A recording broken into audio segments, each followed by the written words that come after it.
Welcome to the HMNS Beyond Bones Podcast. I am your mental curator for the day, filling in for Craig, who is off doing other things this morning. I'm happy to fill in. My name is Johnny Hemberger, and I am joined, as always on this podcast, usually with Craig, is Kat Havens. Kat, how are you doing?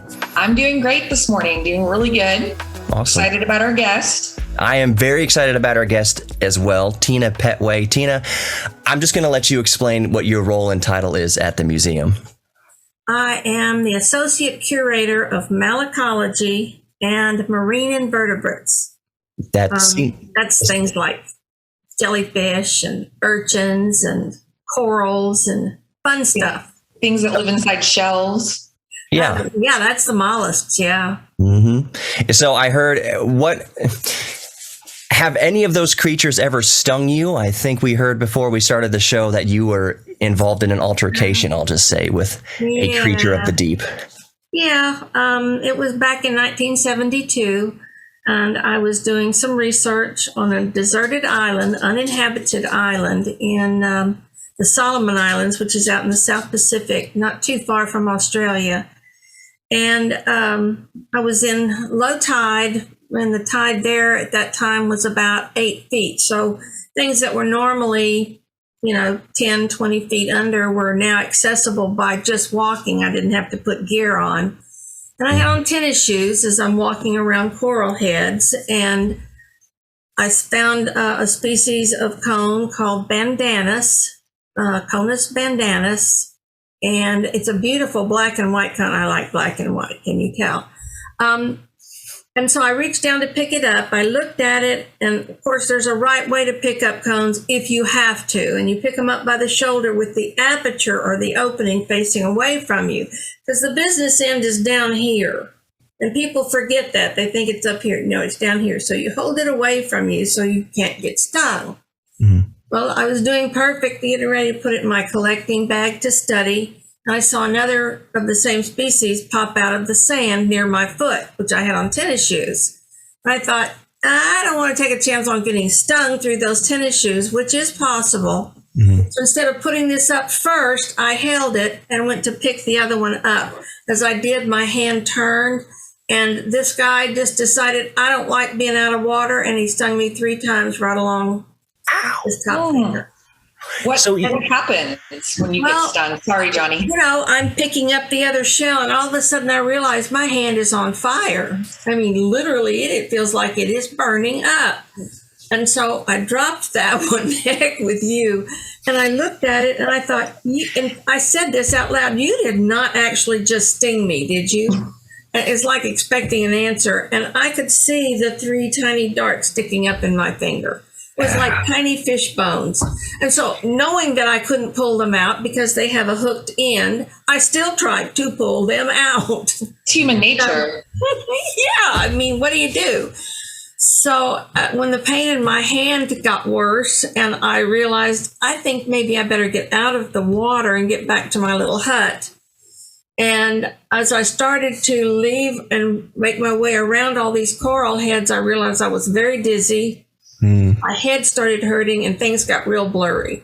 Uh-oh. So unfortunately, at that time, I was working in an area where I did not have a dive buddy, because I was, not really in any danger in shallow water walking, and we weren't that far from the hut. So, excuse me, I need a drink of water. No problem. No worries. Getting verklempt. Yeah. By the time I finally did get out of the coral and get up onto the beach, I just kind of sat on the beach for a few minutes, then decided I better get in the house and write a note so that if something happened, they would know exactly what had happened. If I died or was unconscious, somebody would know why. Yeah. I wrote a quick note, and I don't really remember what I wrote, but I know I left it on the table. It was a little table in this hut, literally a thatched hut, and laid down on my bunk tucked my mosquito netting in, and just, okay, I'm just going to lay here and see what happens. So about 2 days later, I do remember talking to my husband who was there, And the third day made more sense, but I was just kind of goofy. My husband said, well, yeah, you did come in and out and you drank a little water, but you were right back out. So how long before someone found you? Actually, no, probably, I'm not positive, but I'm thinking 3 hours would be the max. We didn't usually stay out in one area for too long, especially if you were working alone. So it's a neurotoxin, obviously, right? That the cone has. Actually, their toxin is like a cocktail of poisons and toxins. And depending on the species, they can kill you within 8 hours or less. If you don't get help and you happen to be allergic to any one of those ingredients in that cocktail, you could die even with help. So anaphylaxis and just that's it. Yeah, and the closest doctor would have been a long boat ride from the island I was on over to the mainland of Guadalcanal in the Solomons, and then an air flight back down to Honiara, which is the main city there in the Solomons on Guadalcanal. So it wasn't worth it. By the second day, we did not have a way to get off the island without calling someone. We didn't even have those satellite phones in the 1970s. There were no radios or cell phones. We had running water. It was really cool. Running water from the cistern up in top. So we're lucky to have you here then. The moral of that story. Yeah, we about 3 days after that, we did leave. It was time to leave anyway, but we did leave. And on the way back from there, we stopped in Honolulu. And one of the best minds for malacology at that time was Dr. Pat Burgess. And he was actually a physician, and I called him when I got back, and he said, Tina, what stung you? I told him. He said, you're kidding. And I still had a migraine headache. 5 days, 6 days later, still had the bad headache. But he said, you need to come to my house right now. Let's check you over. That was at night when we got in. So we did. And he said, what did you do when you got back to the hut? Because you managed to get through this pretty safely.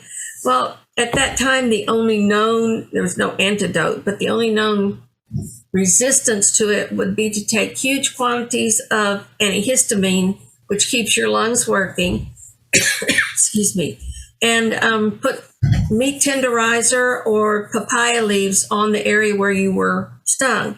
So I did both. We had taken some of what then was Adolph's meat tenderizer. We'd taken some with us because you never know. So that evidently was enough to pull me through without too many side effects. That's a whole podcast right there. Like, right? Such an amazing story. And one of my favorite part is that you survived. Yeah, that's the best part. The second really neat part is I'm always fascinated by the materials that survivalists use that you might not think about. So if you're going to study mollusks and things on a beach, got to pack my meat tenderizer. To the outsider, you'd be like, why is that? So it's fascinating. It's because if you get stung by something, it helps alleviate Papaya leaves are also good. They kind of pull things out from the skin. So, baking soda. A lot of people use baking soda. You get a bee sting, It's acidic. So you're putting something that's, alkaline or base, rather, base on it to neutralize it. What are you making that science, folks? Yeah. That's really interesting. We'll talk about ocean stuff here in a second, I promise.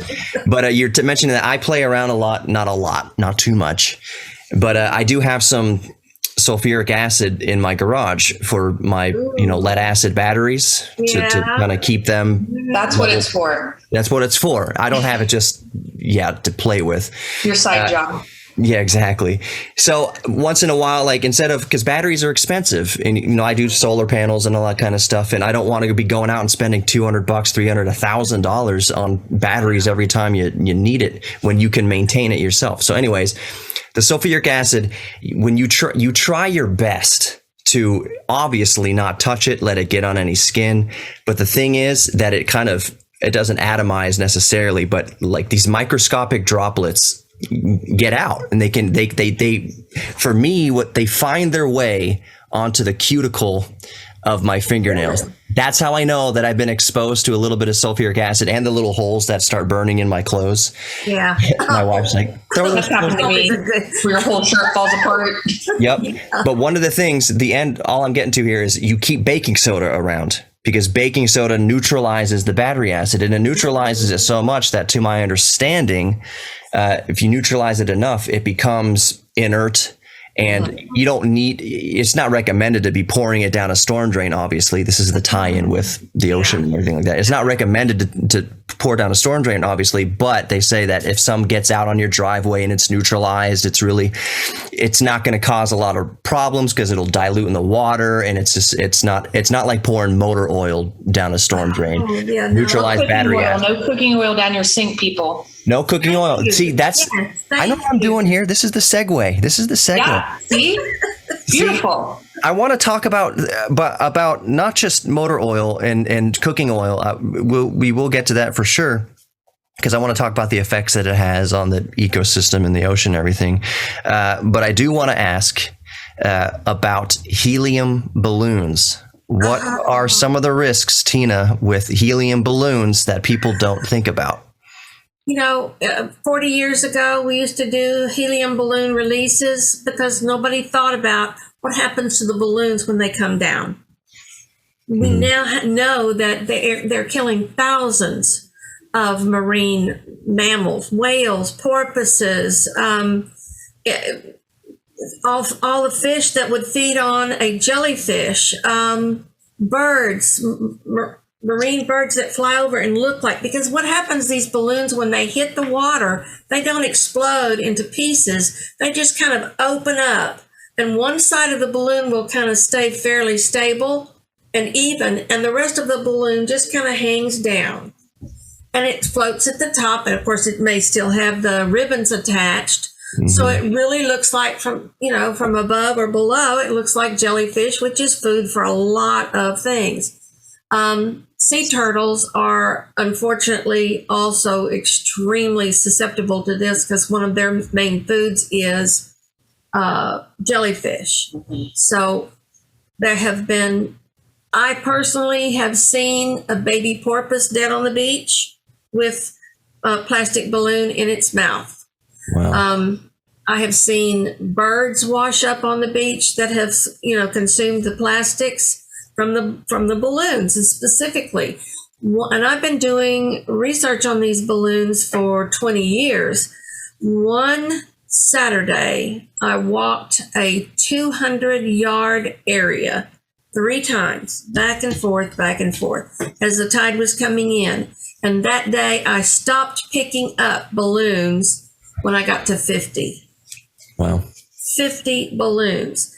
Obviously, somebody had a birthday or a balloon release, but it's not just from our local area that these things can come. I have found balloons with a card on them attached saying, "If you call me," and so on, so on, from Arkansas, even up above Oklahoma. So it's not just the coastline that's affected.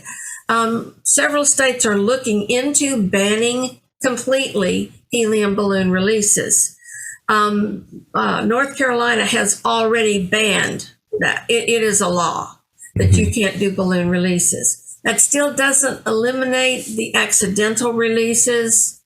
And believe me, I love balloons. So I'm not saying don't enjoy the balloons, but if you just feel like you have to have a balloon, each kid has to have a balloon or person, give them a toothpick or something, and say at the end of the ceremony or whatever, everybody pop your balloon and save a porpoise or save a whale or save a sea turtle.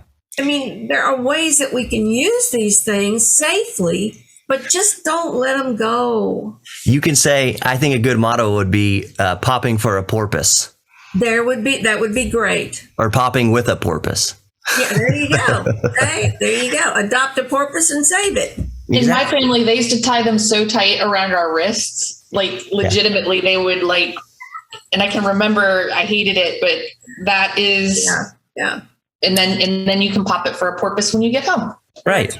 That's right. And the thing is, like you were saying, Tina, I think it's even more important to understand this part of it, is that it's not people releasing these things maliciously. They're not releasing these things to harm anything. And that's kind of the more dangerous part, is like you're doing it for a fun thing. I mean, it boils down to some ignorance. You're not trying to hurt anything. It's just a fun thing.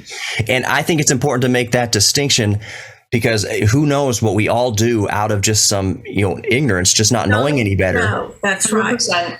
So that's kind of, so it's not just, it's not us and it's not Tina saying, I want to rain on your parade, pop all your balloons. It's, hey, there's an actual purpose consequence here, and behavior. Have your fun. Absolutely have the fun, but do your best to not let any of the balloons release. Well, Tina, has there been any benefit to, I know a lot of these plastic rubber balloons now are supposedly biodegradable.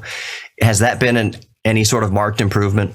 I have not been on too many beaches in the last year, so I have not seen an improvement. I have seen less balloons since COVID.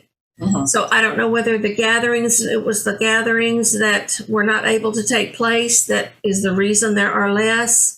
I'm really not sure. It also depends on, the balloons can land someplace other than the ocean. Right. Yeah. And they do. They land on land and are consumed on land by mammals of all kinds, birds, reptiles. They are pretty. They flap around. They move in the wind, so it looks like something to eat. And animals and birds are dying all over because of our ignorance. We just don't know better. I think the word is getting out more too, Tina, and I think that may be part of it. Like Johnny was saying, ignorance, not ignorance in like a pejorative way, but just not knowing. But I've heard a lot of public service things concerning balloons, and especially, and also like the things that they do with the fire, the hot air balloons that they release. Yeah. All those kind of things. I think more people are learning that it's not good for the environment. Very, very bad. And that's a good point, Kat, with the lanterns that people release, the paper in, wood lanterns. You might think, oh, it's wood, it's paper, it's biodegradable. Well, I guess it is more than rubber or a metallic balloon. Yeah. But the point is, but the point we're making here is, you're basically, even if it's biodegradable, even if it's something recyclable, like it's still putting things into the air and into the ocean that the ocean didn't evolve to put there and the air didn't evolve up there to have. So it's better off without it. There. So it's kind of like, people vaping. When vaping became popular, it was like, oh, it's not cigarette smoke, so it's okay. It's like, no. Your lungs were never designed to have any of that in there. So I told people, I was like, mark my words with this vaping thing. It's not going to be, and I myself have partaken a time or two. I just said this is not the healthy alternative to smoking. This stuff is going to come out in your pocket full of germs. Yep. I said, watch, in 10, 15 years, they're going to find that vaping is just as bad, if not worse than smoking is. Like you're going to see the same, negative effects of vaping that you saw, like the whole campaign in the 80s and 90s, quit smoking, because it's actually horrible. That's going to happen to vaping too. It's started to happen. My point is, to tie it back into the environment, in the air and the ocean, if it's not, hasn't evolved to be there, then it doesn't belong there. And it's not just the rubber balloons, but it's also the like the plastic metallic balloons, the lanterns that people release that look very pretty. I mean, awesome. They do. If there's a way to capture them and bring it back down after, Put them on a string. That's what we do. get your Instagram video and then take them back down or whatever. Yeah. So speaking of things making their way into the oceans that people might not think about, there's something that I don't want to use the word infuriates me, but it's because I don't really consider myself an environmentalist. I consider myself more a fan of like efficiency. And if it doesn't need to be there, don't put it there. Like we don't need these things in the product that I'm going to get to because they don't serve any beneficial purpose. All it does is pollute. All it does is use up resources. So my environmentalism comes from like a mentality of efficiency. We don't need this. So don't exactly. So, but one of the things that angers me every time I see it in any supermarket or convenience store are the facial products that have those plastic beads inside of it. I'm just like, why does that need to be there? And if I'm going to use a product like that, I go for the walnut shell, like the natural, actual wooden pieces, because I know that's it's from the environment. It's not going to be as terrible, I don't think, as the plastic beads. Like, why do you need to put plastics? It's already bad enough wherever you land on this to be testing things on animals. Yeah. Now you actually have to be directly killing animals by putting plastic beads. How do those plastic beads affect the ocean ecosystem? There are studies being done in several places around the world on what we call microplastics. Mm-hmm. That are being absorbed just from the water, not necessarily from something that a fish, let's say, has eaten. The level can be extreme in areas where there is a lot of plastic pollution. And you got to remember that most of the rest of the world does not have our wonderful system of picking up garbage weekly and easily disposing or recycling, safely disposing, instead of dumping everything into the ocean. And since time began, that's what we've used the ocean for. It's a trash can. We just dump everything there because we don't see it after it's gone. It's gone. It's okay. It's gone. We don't have to be responsible for it. Yes, we are still responsible for it. And if we don't stop, I'm not against plastics. Without plastics, what would our everyday lives be? Right, yeah. And they save lives, right? We have medical equipment. Yeah, exactly. So use them correctly. Dispose of them correctly. Don't leave your trash on the beach. Don't throw it out in the water. Let me ask you a question. Go get it. Yeah. With the microplastics, right? That's what you're saying. Is it a bioaccumulation thing? So you have like at the bottom of the food chain, it's getting absorbed, and then as you go up into the larger. Exactly. Because as some things do finally disperse into the water, those tiny microplastics are kind of generally in a layer toward the bottom, which is where most marine animals feed on things that are near the bottom. Right. They begin there, and then the food chain builds up and up and up until you get to like sharks or whales or whatever. Us. Yep. Yeah. We're just killing ourselves every time we do this. We can't live without air and water. Life can't live without air and water. And what are we doing to our water and our air? We're killing ourselves off. So see, that's the whole thing.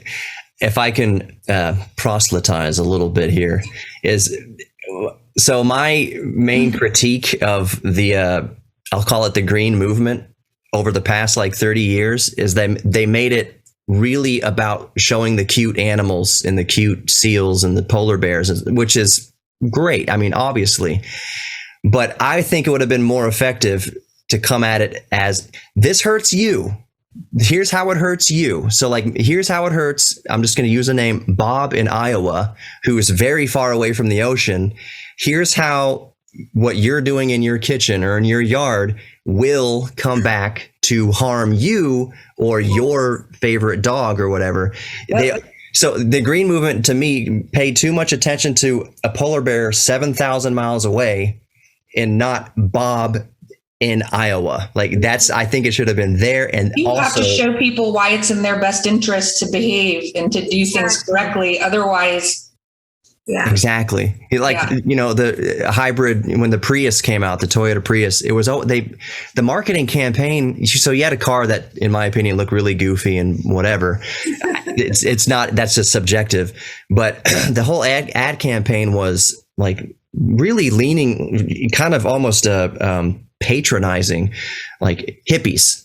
Environmentalists, like this is a car for environmentalists, and look at them going with their bandanas on, going to the recycling center and stuff like that. I was like, no, that's not going to help reduce, help people reduce using gasoline. What's going to help people reduce using gasoline is saying it's not just for hippies. Let's not play into that. Reducing our dependence on these caustic things. Here's how it affects Bob in Iowa, not the hippie in San Francisco, so to speak. Since I'm on the marketing team, I think about things like that. It's like, how much further ahead in the environmentalism game could we have been if we focused on how it affects you as opposed to how it affects them?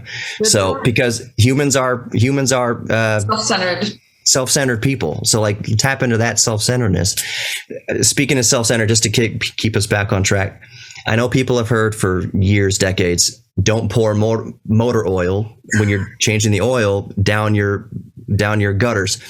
Why should we not? I know it's kind of obvious, but why should we not pour motor oil or cooking oil down our drains? What happens to it after we dispose of it like that? Everybody says, well, it's going to be taken care of when it gets to the water treatment plant. Well, no, the water treatment plant does not take the oils or the grease out of, and so it empties from there. It ends up out into the bays. Excuse me. And the pipes get so clogged with the buildup that after a while they have to be replaced, or more extensively, you stop getting your water supply. This grease goes out into the bay, which almost every area in Texas has bays that generally support a great number of marine species, as well as birds, mammals that feed off of things from there. Well, the grease coats everything. It kills everything. Marine life, grasses, algae, it literally kills everything. So if you think it's not poison, it is. If you're going to consider that it kills everything so quickly. And if you're getting it on your skin, you have to have soap to get it off. It coats everything and keeps the exchange of gases, and they can't be healthy. Exactly. Right. I would think it would affect that. Yeah. If you're cooking oil in the kitchen, don't pour it down. Save an old garbage, a big coffee can or something. Pour it in there when it's seal it up. When it's full, take it to the recycle thing. Get rid of it. There are places you can get rid of it. Yeah, you have to get in your car and drive somewhere, which is you're using gas. But that is still much better for the environment than you putting all that oil. That's what I'm saying. I didn't know, so I used to put it down the drain. I'm not going to lie, because I was ignorant. But when I found out, now I have a big kitty litter container with a big thing. I pour it in there. When it's full, I take it in. Perfect. Yep. It's about, like I said earlier, it's about being efficient. You said, yes, you have to, in minimizing the impact. Right. So, yes, you have to burn a little bit of gas to take it somewhere. But like you said, Tina, it's a drop in the bucket, so to speak, compared to the damage caused by just pouring it down your drain or in your gutter. And it's not somebody being angry or mean again. It's just that we don't know better. Right. Exactly. We don't know better. Yeah. And when you know better, you do better. And that is, or you should realize what you're doing to the environment in small things. When you're brushing your teeth, don't leave the water running the whole time. Wet your toothbrush, brush your teeth, turn the water back on. Don't just let it run. If everybody would do that, the billions of gallons of water every year would be saved. So start conserving what we have. It's all about efficiency. Like I said, don't stop using the thing, and don't berate or go after people who aren't doing it. Because again, like Kat said, it's not a malicious thing. It's just we don't know any better. So don't cast judgment. Just say, hey, brushing your teeth, just think about, make a habit of turning the water off. I hate dripping faucets. When I hear a dripping faucet, this is just me, what goes on in my brain. I think of the dripping faucet, and for some reason, I always think about, I think about somebody in some remote area of the world that doesn't have access to clean water, that walks with a bucket on their head for like 30 miles just to go get a couple gallons of water. And here I have this luxury of a dripping water faucet, just drip, drip, drip. And I just kind of wonder, like, what if that person, how horrified or whatever they would be, like, that is gold. That is life-giving. Exactly. I think we don't realize, because we're born into this and we have that privilege and luxury of being born into this, we don't realize how precious things are. And it's not a malicious intent to hurt anything. It's just that we just don't know. So what I'm curious about, and Kat, you can feel free to ask any questions too as you come to them, but I want to get through my little list here. No worries. I'm like, I love being. Yeah. Tina, how does mercury get into fish and get into the ocean? I've always wondered, is it actual just mercury from thermostats and thermometers and things that just break and get in the ocean? Or how does mercury get into the fish we eat? Years ago, again, because we didn't know better, the ocean was a garbage can. Mm-hmm. So not only were we throwing our garbage, but so was industrial waste, medical waste, all kinds of things that were going into the ocean with no care to whether, that barrel could break open and all that stuff could come out. It's in the ocean. It's okay. It'll be taken care of.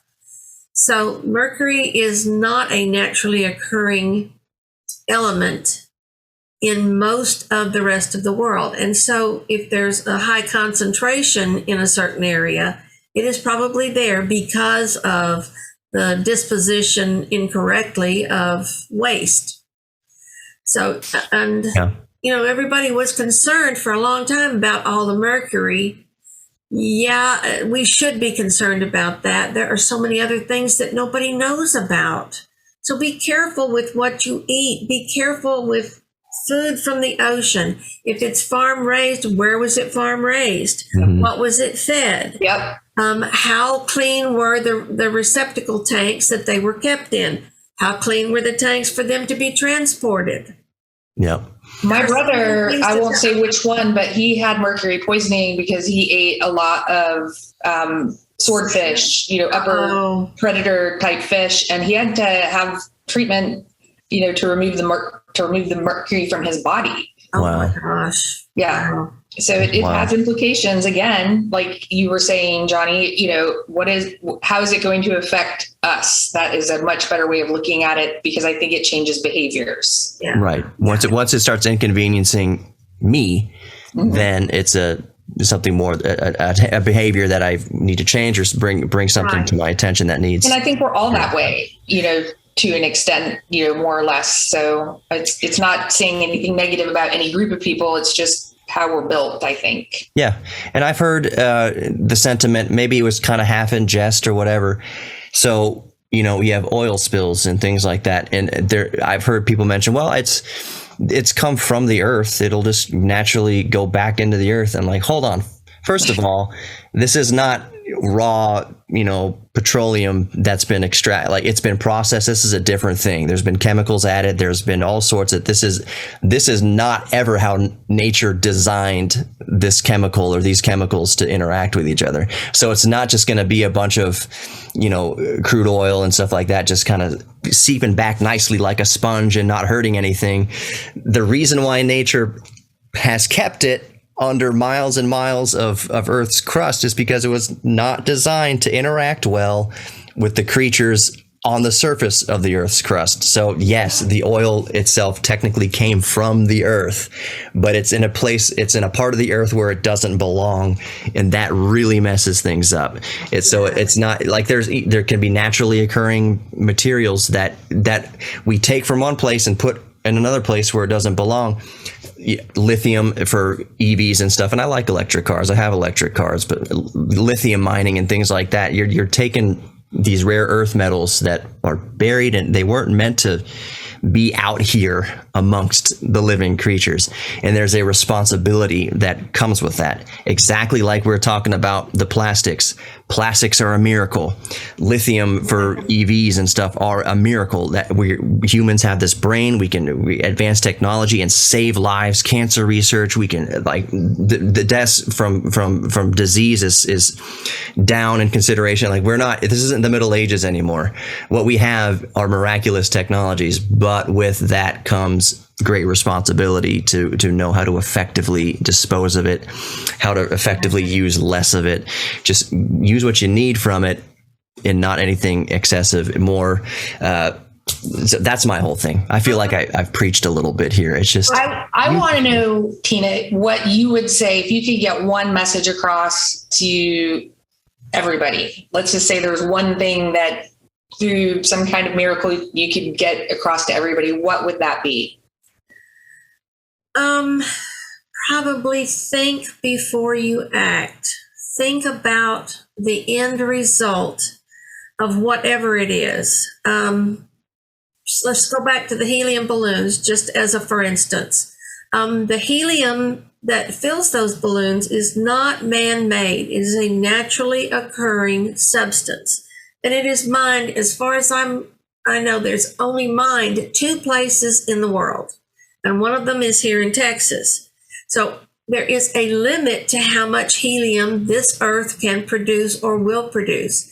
It is a major part of most medical procedures. And right now there is a shortage, but we still have all these little take-home tanks in the party stores. Buy your bag of balloons and take home this thing of helium.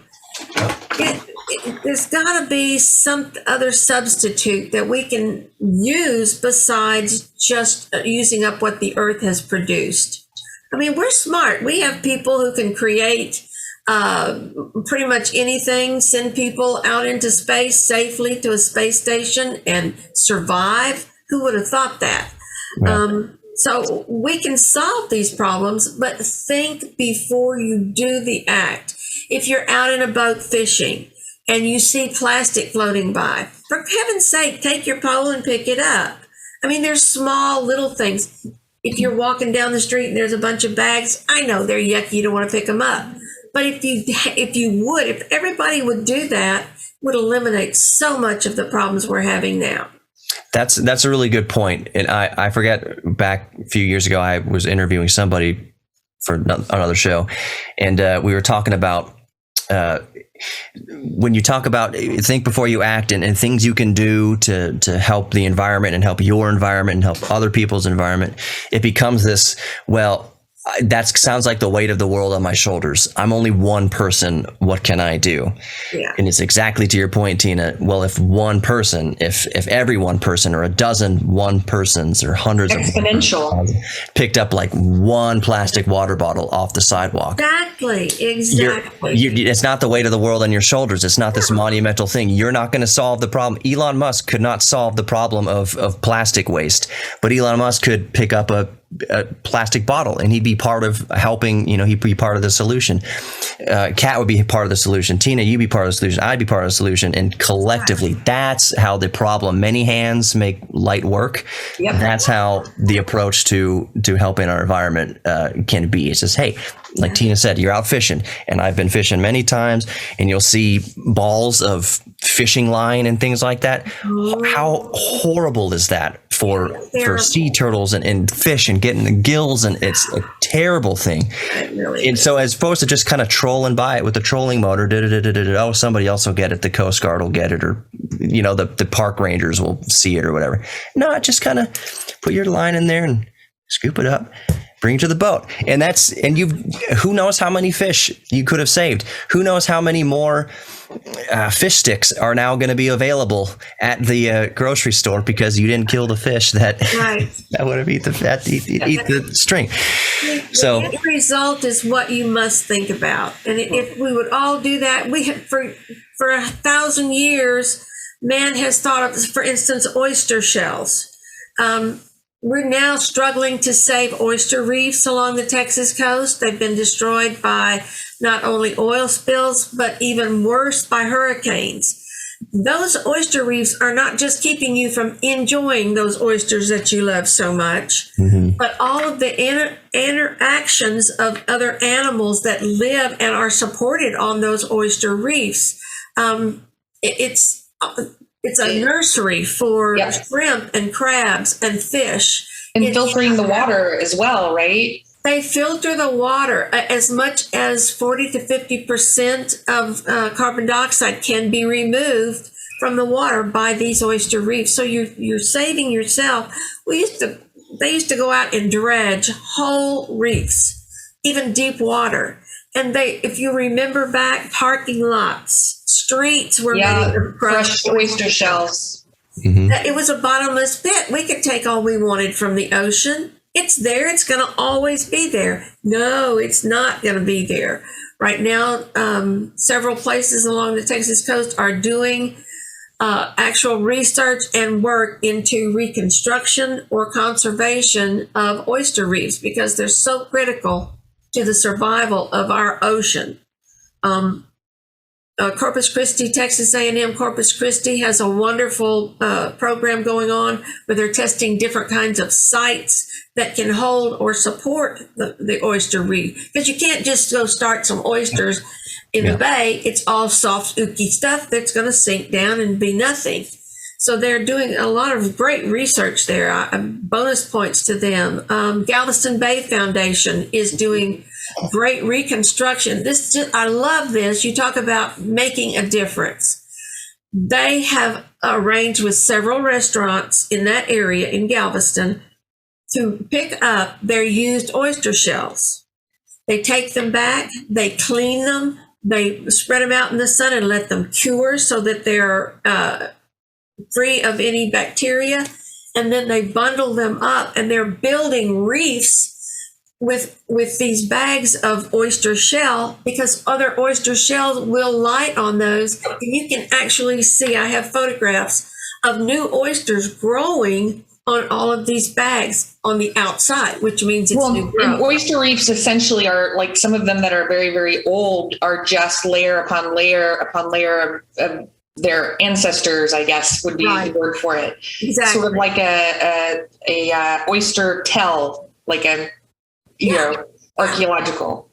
Tina, is there a website? I'll include it in the link. If you can't think of it right now, I'll still put it in the link of this video description. Is there a website or a way, somewhere you can point people listening or watching to where they can go to find out more about this? You can go to Galveston Bay Foundation. They have a website, and they're doing so many wonderful programs. It's not just for the oyster reefs. They're doing replanting of seagrasses, which is vital to the survival of the bay itself, because not only does it help hold the substrate in place, it gives places for things to live. Birds feed on those things that live in there. It's an important part of maintaining the health. Juvenile fish have a place to hide so they don't get all get eaten. Exactly. It's like mangrove roots. You've got all these roots going in the water, and lots of little fish and things live under there because they're protected from the big stuff. Is there a way, besides all the conservation ways we've talked about, is there a way for people to directly get involved with the rebuilding of the oyster reefs? Actually, the Galveston Bay Foundation has programs that include the everyday citizen can go and help bag up the shells, take the bags out to the area where they're going to place them. They'll have like chains of people handing this bag and this bag, have it along. The bucket line. It's incredible. Yeah, they have a great volunteer group, and it's really easy to join. So if you are able to go out and physically do that, you can support them with your money. They'll take all the help they can get, as well as us. Science is not something that everybody spends big money on football and pro basketball and baseball, and I love all sports. Even ice hockey. We need hockey in Houston. Anyway, we had it years ago. I know the Arrows, but I still have a jersey. Yeah. Anyways, so it's everything put together, working together. That great group does so much. So that would be, if you're local and you want to do something to actually get out there and help plant grass, they'd love to have the help. They have special beach cleanup days where they go and clean up. There are Boy Scout troops that go to the beaches and clean up. I mean, it's a great project. If you're going to do a party, go to the beach and have a party, clean your stuff up, and then clean the rest of the beach within 400 yards. Just pick it up. Yep. That could be a goal. I'll make sure that and this is for the listener or the viewer, whether you're listening to the podcast in Apple Podcasts or Spotify or whatever. Yes, I'm plugging it. You can listen in all those apps, or if you're just watching this on YouTube, or if you're watching it on Facebook, look into the description of the video. Or the podcast or the audio, just the description down there. That's where all the goodies that we talk about in these shows, they all appear down there. You click on those links, you can go see other videos, you can go see other pictures, whatever. It's a treasure trove of information that you can access in the description of the podcast or the video. So the Galveston Bay Foundation, is that that the name of it? I just want to get it right. That would be a great place for local people to start. If you're not local, contact your county where there might be someplace you could go. They will know of places where you can volunteer or go and help out with a certain project. How can Bob in Iowa help the ocean or help the oysters? Don't use fertilizers that are going to wash into your water, down your water system and out into the ocean, that cause blooms of algae, which can be deadly. They remove the oxygen from the water. And for instance, in Australia, the fertilizers going down the rivers cause blooms of the crown of thorn starfish. And I say bloom, it's like popping them out one after another. There are so many, and the crown of thorns actually eat the animals that make and construct coral reefs. So if it wasn't for a few predators, very few predators that consume or kill these, unfortunately, Australia has a really serious problem every year because of the annual flood that brings all that fertilizer down. So, Bob, don't use that bad stuff. Get the good stuff. Think about what you're doing. Think before you do it. Right. Read up. Check on it. Yep. You never know, and we'll start wrapping up here, but you never know. When you mess with the balance of the ecosystem, you might think, oh, the algae, that's a living thing. That's whatever. If there's more of it, that's fine. You're messing with the balance. And the way I would relate that to people in Texas or in Oklahoma or other places, deer, you can have an overpopulation of deer that messes things up. Wild boar are a huge problem here in Texas. And it's nothing, the animals themselves are fine. Like they're creatures, they're beautiful creatures. But if you start messing with the balance, that's when things get really out of whack. So Bob in Iowa, and sorry if your name is Bob and you live in Iowa, we're not picking on you. But you might think, oh, I'm so far away, that doesn't affect anything. And even if I did use this type of fertilizer, it creates algae. Algae is a natural thing. Algae might create oxygen or whatever. But if there's too much of it, if it's in a place where it's not supposed to be, or too much of it in a place that can't handle it, that's very bad for the overall balance of the ecosystem. So yes, Bob in Iowa, with the fertilizer, whether you're just at your home or on your farm, and if you can do it, use the good stuff. The more, I would imagine, it's more natural, organic type of fertilizer, and not with all the chemicals and everything like that. So there are things you can do, and that's a good place to kind of start wrapping up. Is there, no matter where you are, you're on the coast of New Jersey, you're on the California coast, you're on the Texas coast, or you're right smack in the heart of the country, Bob in Iowa, there are things you can do to help the environment, which helps you, which helps keep good things on your table, which helps keeps your energy costs lower. Like, these are things that you can do to help yourself, not just. And it makes Tina happy. It makes Tina happy, if anything else. Glad. Makes Tina happy. We all know that's a major priority in our lives, is making me happy. It's a bonus. Yeah. So the last thing we'll say as we wrap up here, Tina, is there a place at the museum where people can go see the effects of garbage and stuff going into the ocean? Yes, there is. Right now we have a wonderful movie in our giant screen theater on Australia. And in that film, you will actually see sea turtle consuming balloons. It doesn't make the impact of me telling you about it until you actually see it happen. I happen to love turtles of all kinds. I've done turtle rescue my whole life. I had turtles and tortoises, and I especially, because of my fondness for them, that is really hitting home. So when you actually see it, it hits you. Is there an exhibit place to go? Is there an exhibit in the Hall of Malacology where people can see the actual?